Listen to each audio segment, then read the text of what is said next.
Hi everyone. नमस्ते, कैसे हैं आप? नमस्ते। आज हम एक बहुत ही दिलचस्प किताब पर चर्चा करने जा रहे हैं। इसका नाम है Ikigai, the Japanese secret to a long and happy life. जिसे हेक्टर गार्सिया और फ्रांसिस मिरालेस ने लिखा है। हाँ, और ये किताब हमें सिखाती है कि एक लंबा, खुशहाल और उद्देश्यपूर्ण जीवन कैसे जिया जाए। आज हम इस किताब के 9वें अध्याय पर खास तौर से ध्यान देंगे। बिल्कुल। चैप्टर 9। इसका शीर्षक है resilience and wabi sabi, how to face life's challenges without letting stress and worry age you. मतलब लचीलापन और वाबी साबी की मदद से जीवन की चुनौतियों का सामना कैसे करें, वो भी बिना तनाव और चिंता को खुद पर हावी होने दिए। चलिए इसे समझते हैं। बिल्कुल। ये अध्याय हमें सिखाता है कि मुश्किलों का सामना करने की क्षमता कैसे विकसित की जाए।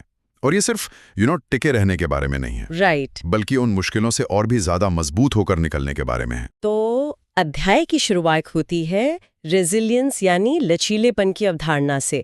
इसे किताब में कैसे समझाया गया है? देखिए, रेजिलियंस का मतलब है मुश्किलों और असफलताओं से उभरने की हमारी क्षमता। जी। लेखक एक बहुत ही सुंदर जापानी कहावत का जिक्र करते हैं, नाना कुरुबी या ओकी। नाना कुरुबी या ओकी, हाँ, जिसका मतलब है 7 बार गिरो 8 बार उठो। 7 बार गिरो 8 बार उठो। ये सुनने में तो दृढ़ता जैसा लगता है, मतलब डिटर्मिनेशन है।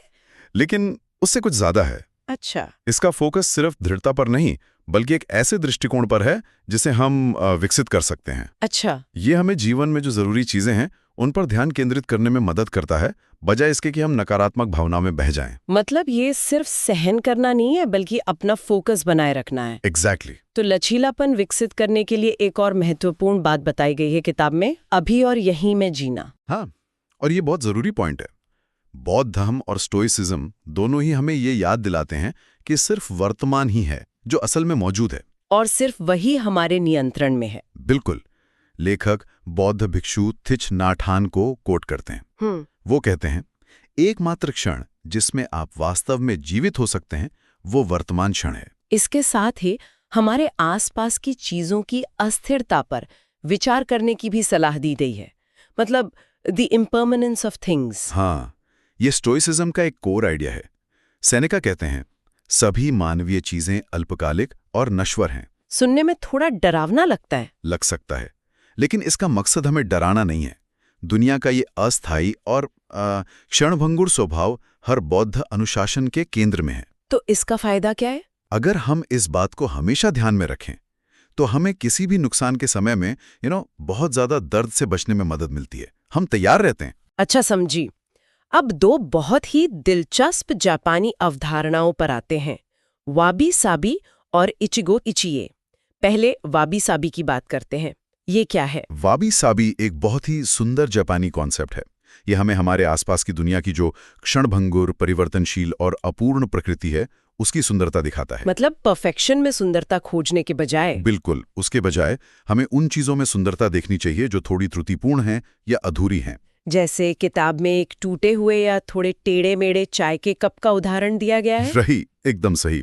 केवल अपूर्ण, अधूरी और क्षणभंगुर चीजें ही वास्तव में सुंदर हो सकती हैं, क्योंकि केवल वही प्राकृतिक दुनिया से मिलती जुलती हैं। और इचिगो इचिए का क्या मतलब है? इसका अनुवाद कुछ ऐसा हो सकता है, यह क्षण केवल अभी मौजूद है और फिर कभी नहीं आएगा। वाओ! यह हमें याद दिलाता है कि हर मुलाकात, चाहे वो दोस्तों से हो, परिवार से हो या अजनबियों से, वो अपने आप में यूनिक है और कभी दोहराई नहीं जाएगी। हाँ, इसलिए हमें उस पल का पूरी तरह से आनंद लेना चाहिए, उस पल में जीना चाहिए। इसे समझाने के लिए लेखक पश्चिमी और जापानी वास्तुकला की तुलना भी करते हैं ना? हाँ, और वो बहुत ही कमाल का उदाहरण है।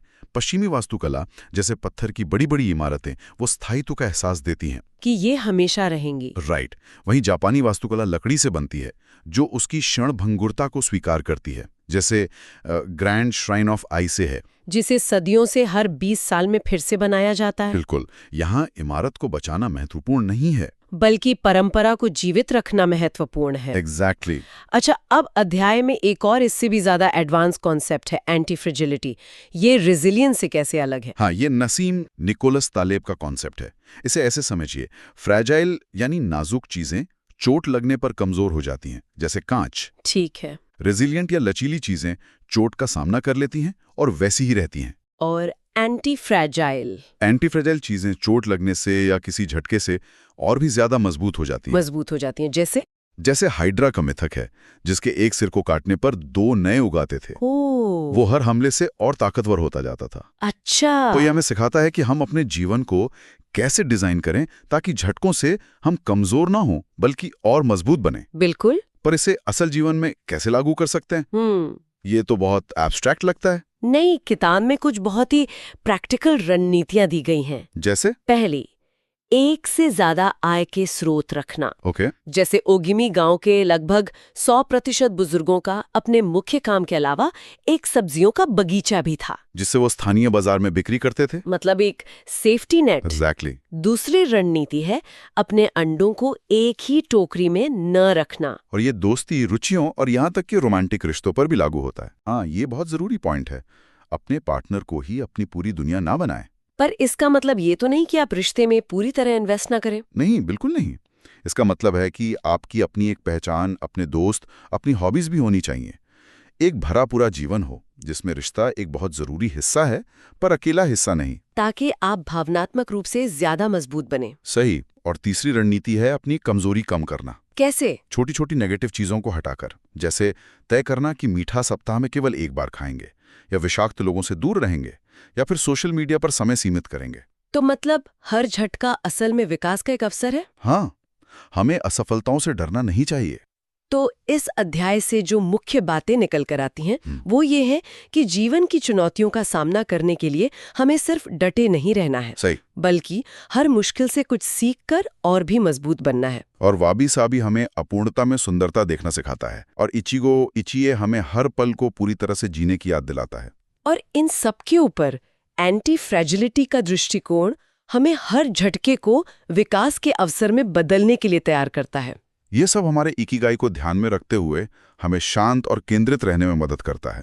ये वाकई जीवन को देखने का एक बहुत ही शक्तिशाली तरीका है। अंत में सुनने वालों के लिए एक विचार छोड़ जाते हैं जिस पर वो सोच सकते हैं। जरूर। अगर हम हमेशा पूर्णता यानी परफेक्शन के पीछे भागने के बजाय जीवन की अपूर्णताओं को स्वीकार करना और उन्हें गले लगाना सीख लें, तो हमारी रोजमर्रा की चुनौतियों और लक्ष्यों के प्रति हमारा दृष्टिकोण कैसे बदल सकता है? बहुत गहरा सवाल है। चलो मिलते हैं अगले चैप्टर में। बिल्कुल। तब तक पढ़ते रहिए, बढ़ते रहिए।